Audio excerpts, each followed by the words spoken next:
La neige est tombée sur Andorre aujourd'hui, mais Monaco, eux, sont montés sur le toit de l'Europe 12 ans après leur dernier sacre européen. C'était en 2013. Aujourd'hui, Monaco est de nouveau champion d'Europe. Ils ont eu un parcours incroyable. Aujourd'hui, c'était les demi-finales. Ils ont commencé par l'Autriche, portés par leur collectif et leur passion, justement. Ils ont réussi à écarter l'Autriche sans difficulté, 22-7, et se sont offert une finale contre Malte, justement. De l'autre côté, Malte affrontait Andorre, le pays hôte, et ils se sont imposés 12-7 face à Andorre. La finale Malte-Monaco, deux pays qui se connaissent parfaitement, et les Monégasques ont répondu présent une fois de plus. Ils ont remporté cette finale 24-5, dominée de A à Z.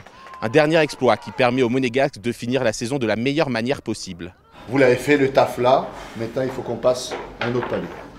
Bravo, on récupère bien et on prépare l'autre match. Je pense que la différence, c'est surtout notre état d'esprit.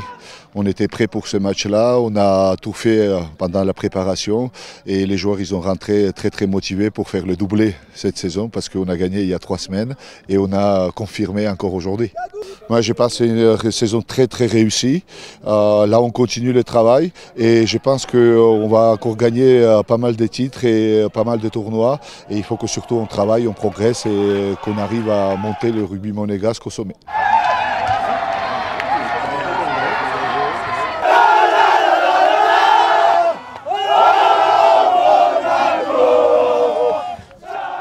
Les Monégasques ont raflé tous les trophées ce week-end. Ils ont bien sûr été champions d'Europe de rugby à 7. Mais leur numéro 8, Tristan Nardi, a lui été élu meilleur joueur du tournoi. Cette victoire permet à Monaco de monter en 2e division européenne comme il y a 2 ans. Mais cette fois avec l'objectif d'y rester ou de rêver encore plus grand pour les années à venir.